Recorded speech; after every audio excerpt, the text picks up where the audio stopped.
fin avril, deux études différentes sur le remdesivir ont été publiées. La particularité de ces deux études est qu'elles annoncent des résultats complètement différents, des résultats contradictoires sur l'efficacité du remdesivir dans le Covid-19. Je voulais donc comprendre avec vous comment se sont déroulées ces études et quelles sont les conclusions précises qui ont été tirées. La première chose, c'est qu'est-ce que le remdesivir? C'est un médicament antiviral qui a initialement été conçu pour traiter Ebola et qui est maintenant testé dans le cadre du Covid-19.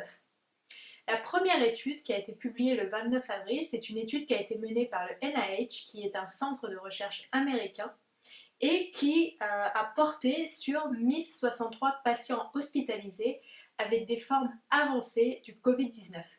Ces patients ont été traités par voie intraveineuse pendant 10 jours avec la fameuse molécule, le remdesivir. Si je cite ce qui a été expliqué aux États-Unis, les données montrent que le remdesivir a un effet clair, significatif et positif pour réduire le temps de rétablissement. Ces études ont montré en réalité que les patients qui prennent le remdesivir sont soignés beaucoup plus vite, avec 11 jours en moyenne contre 15 pour ceux qui n'ont pas pris le traitement. Le problème, c'est que les résultats préliminaires ne montrent pas de différence significative entre les groupes traités et les groupes non traités sur le taux de mortalité. La deuxième étude, quant à elle, elle vient de Chine. Elle a été publiée dans une très fameuse revue qui s'appelle le Lancet. Cette étude est randomisée, c'est-à-dire que c'est la méthodologie la plus recommandée pour faire des études solides.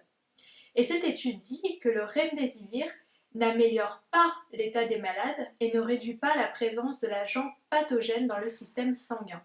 C'est donc des résultats plutôt négatifs par rapport à la première étude qui montrait des résultats plutôt positifs. Le petit problème avec cette étude, c'est qu'on a très peu de patients. On a 237 patients, c'est donc une étude très petite qui d'ailleurs a même été arrêtée faute de patients.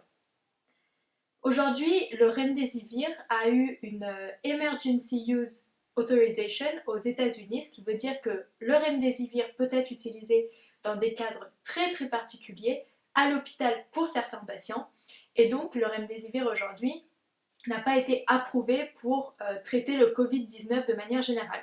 D'ailleurs, pour l'instant, aucun traitement n'a été approuvé pour traiter le Covid-19.